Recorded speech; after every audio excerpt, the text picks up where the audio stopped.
So, Jai Hind all. My name is Babita. I am assistant professor in MC department at Ajay Kumar Garg Engineering College, Ghaziabad. So, today we are coming with a new lecture in the series of problem solving using C. This lecture is more beneficial for the MCA first year student. The code is BMC 102. So today's topic is memory allocation, and we will discuss this topic in the context of C language.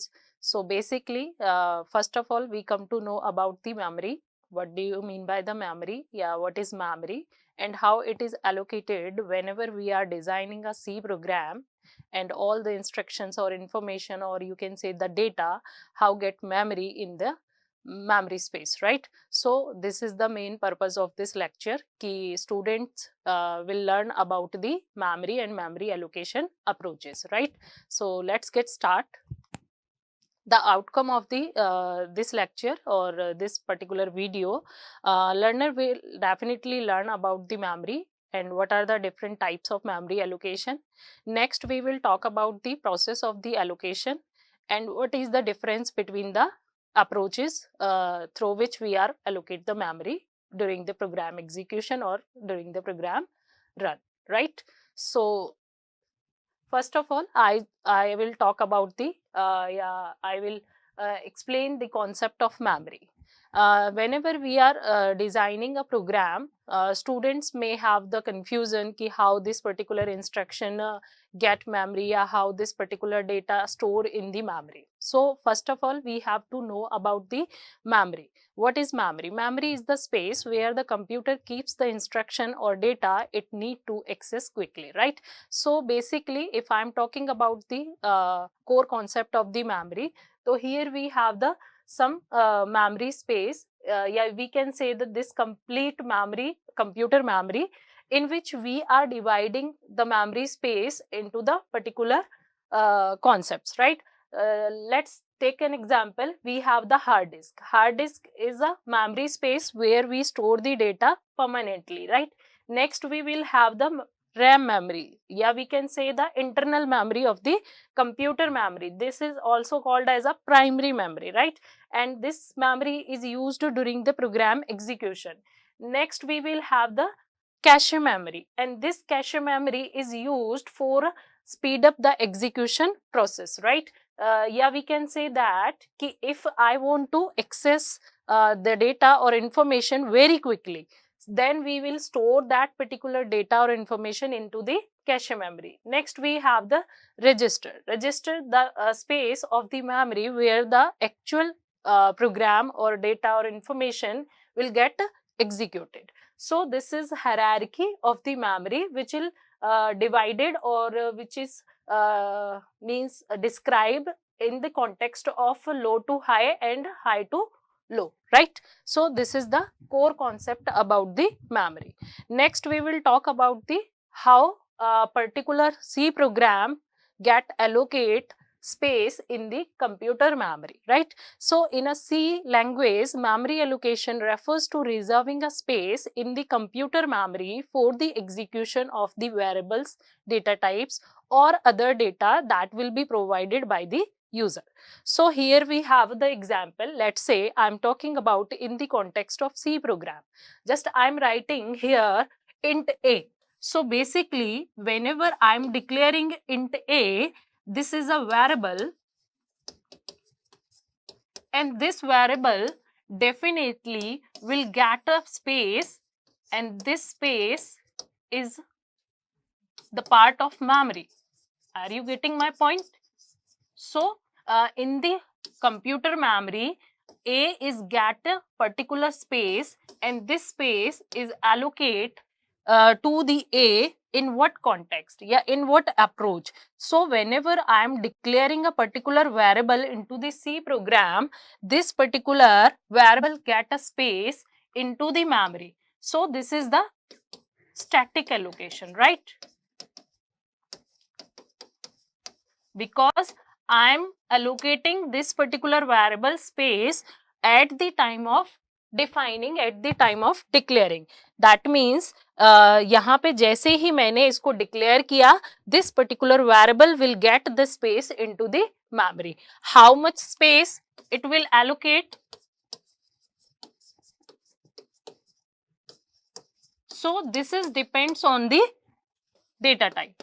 So basically here we have a data type as a integer. So what is the capacity of the integer into the C compiler या C? So basically it may be a 2 byte or it may be a 4 byte.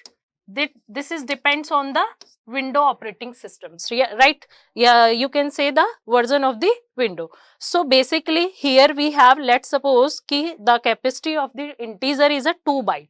So how much space A will get into the memory? 2 byte. So this is the allocation approach at the time of designing of the program, and this will considered as a static allocation, right? So this is the approach whenever we are using to define a particular variable, or you can say any other data. Let's say I'm declaring a particular, let's say I'm declaring a that will have a, this is considered as a array because I am mentioning the size. So how much space it will allocate before doing the execution? So it will allocate what is the total capacity of the integer. This is 2 byte, right? And how much size? Size is 5, right? 0, 1, 2, 3 and 4. So total space कितना होगा?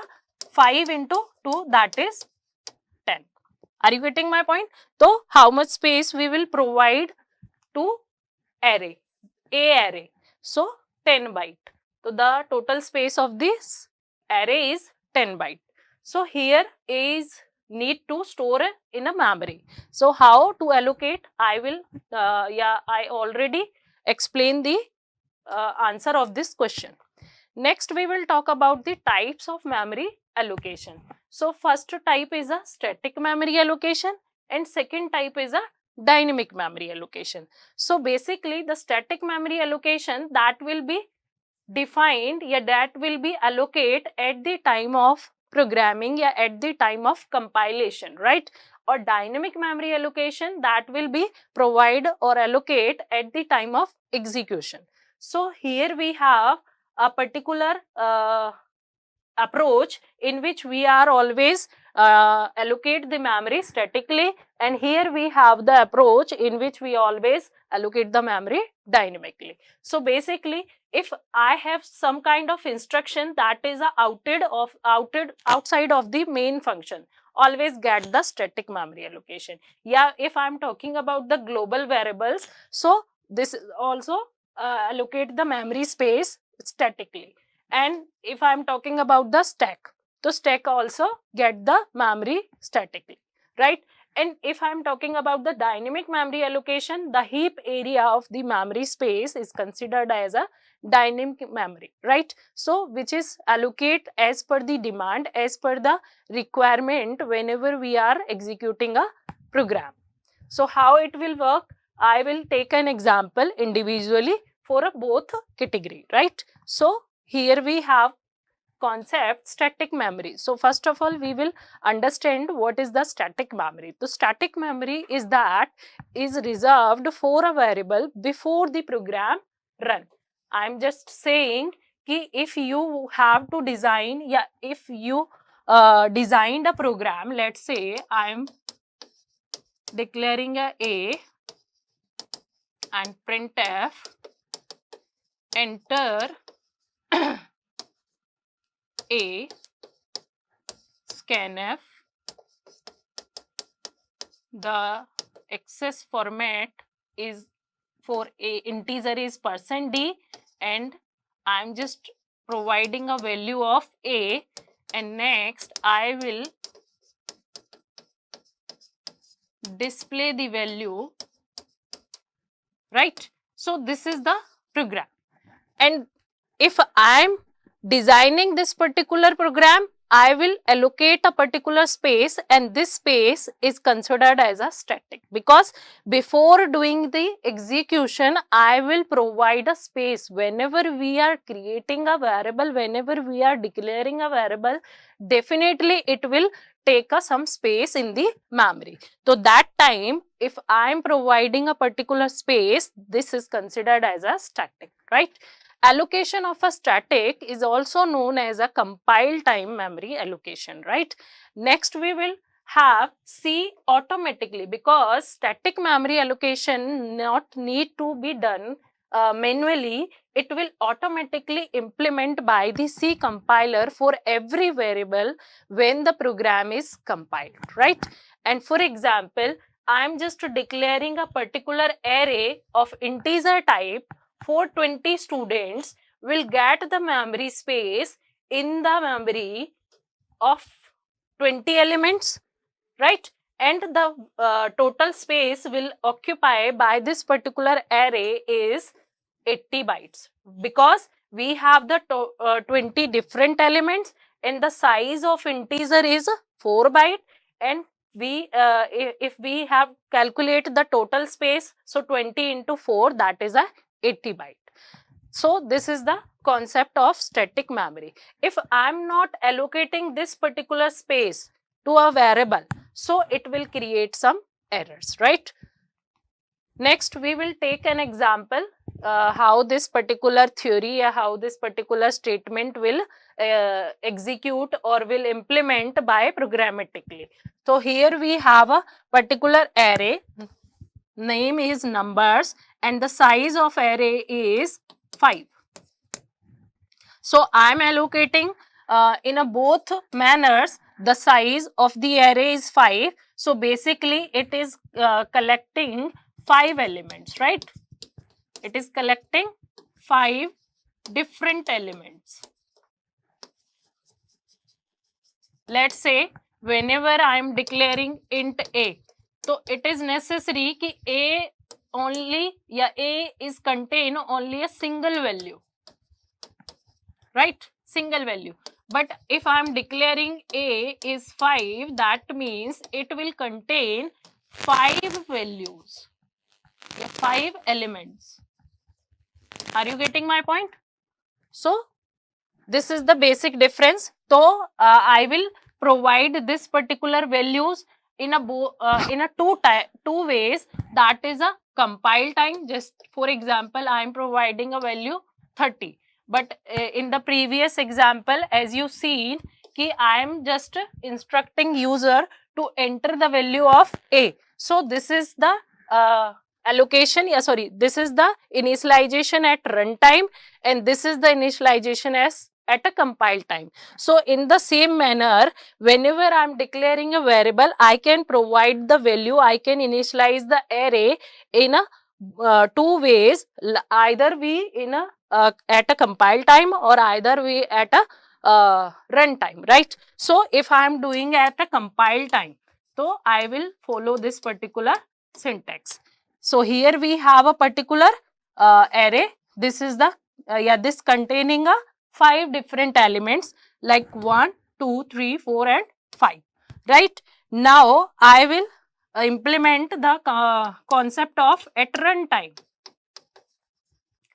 How runtime, how at runtime I will provide the value of the array. So here we are using a particular loop that will repeat 5 times to take a 5 different inputs, right? So whenever I am implementing I is equal to 0, I less than 5, condition is true, then I will instruct the user to input the value. Again it will increment, I will become 1, and 1 is less than 5, condition true, hai to that means instruction is inputting the value.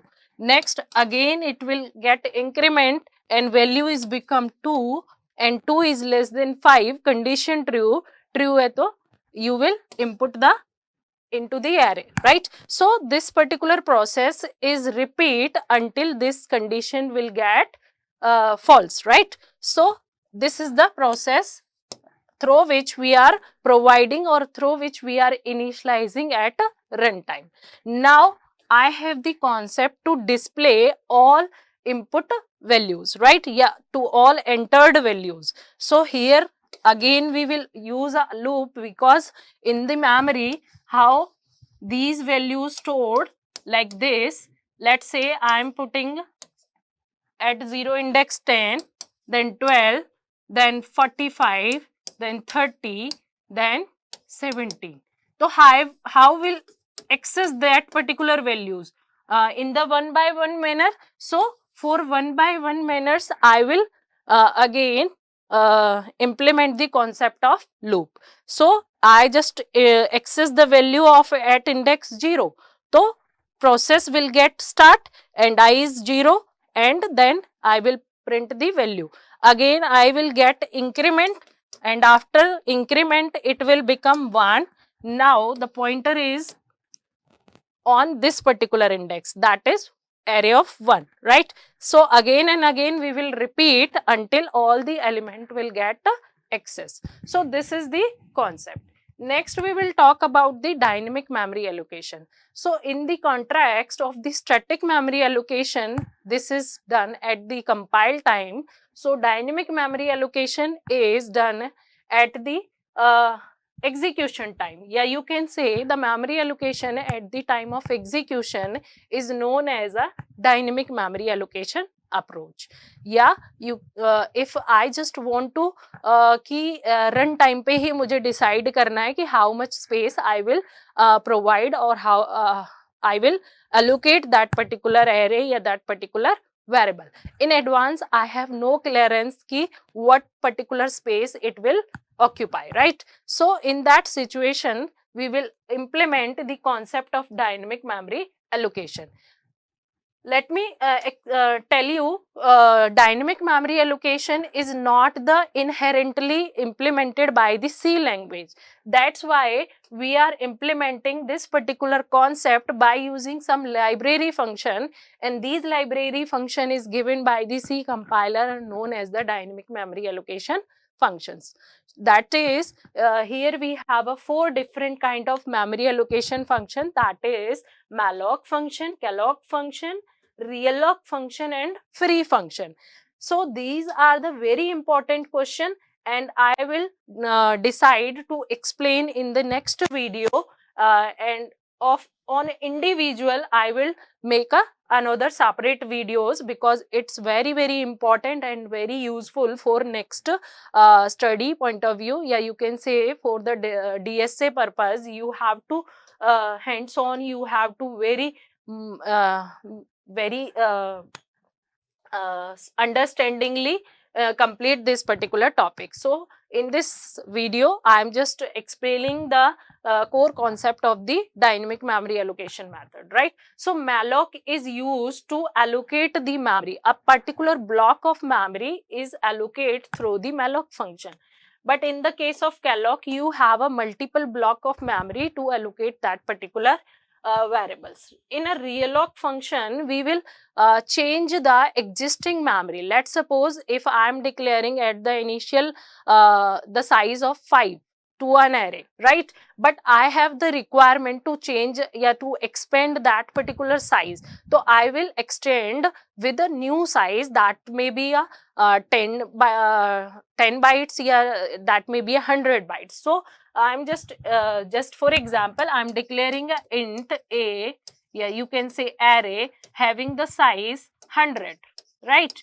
But now I have the requirement this particular size will definitely expand in 1,000. So I'm just changing this particular array size through 100, yeah, 200 to 1,000, right? So I will apply realloc function. I will do this particular change here, this particular scenario by using the realloc function. And free function is used to free, or you can say used to release the existing, or you can say the allocated space, right? जो space आपने by using malloc, calloc and realloc allocate किया है किसी particular variable को, data को या array को, तो उसको मुझे क्या कराना है, रिलीज कराना है, because dynamic memory allocation is implementing in the heap area of the memory, and heap area is considered for the executing space whenever we are executing a particular program, and at that time the space will occupy by the program, and this particular approach will handle the all particular concepts, right? So this is the concept of the dynamic memory allocation. Next we will talk about the comparison chart between the static memory and dynamic memory. So for the previous to the previous explanation, we will get understand ki what is the basic difference between the static and memory, dynamic memory allocation. So in the static memory allocation, variable get allocated permanently or at the time of compilation, right? In the case of dynamic memory allocation, the variable you can say the memory is controlled by the programmer and will allocated whenever malloc function is executed, and deallocation is done whenever we are using free functions, right? Static memory allocation is done before the program execution, and dynamic memory allocation is done during the program execution, right? It use a stack for managing the static allocation of the memory, but in the dynamic memory allocation the heap is used to maintain or to manage the dynamic allocation of the memory. Static memory allocation, there is a no memory reusability. What do you mean by there is no reusability? Because if I'm once I will define a particular space for a particular data or variable, I will not reuse, I will not reallocate to another variable, right? It is fixed and it is only utilized by that variable or array, right? But in the case of dynamic memory allocation, you can reuse the particular space and you can utilize for other variables also, right? Next, in the static memory allocation, memory size cannot be changed, but in the dynamic memory size can be changed at the time of execution or according to the requirement and according to the need, right? In the static memory allocation, we cannot reuse the unused memory. Let's suppose कि मैंने यहाँ पे एक array define किया है जिसका size है 100, but during the implementation I will use, I am just using the 25% space of this array. So 75% space is remaining unused. Are you getting my point?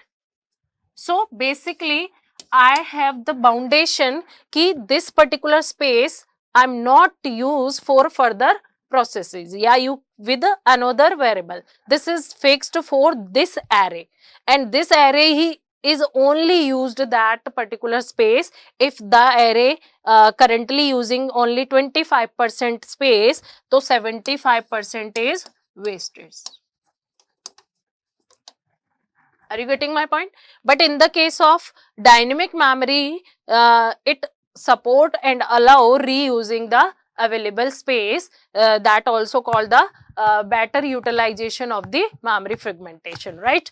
And next, in the static memory allocation, execution is faster because the static is very near about to the memory, and that's why it is very faster, right? And the dynamic memory allocation is comparatively slow than the static memory allocation. Next, this memory allocation is done at the time of compilation or at the time of compile time. We can say whenever we are compiled the program, this particular memory is implemented. And next, dynamic memory allocation is done at the runtime, right? And after the all explanation, at last this memory is remain for start to the end of the program, because this is in a fixed nature and static nature. That's why the all reserved space remain alive during the program execution also, and from the starting to the ending of the program. But in the dynamic memory, during the program execution, it will release at any time, whenever, if this particular space required by another variable, so this current executing variable is released and this space will allocate to the another variable. So this is the core concept of the dynamic memory allocation in the C language, and we will discuss in next videos with the library function, that is malloc, calloc and realloc with programs, right? So thank you so much for today's lecture.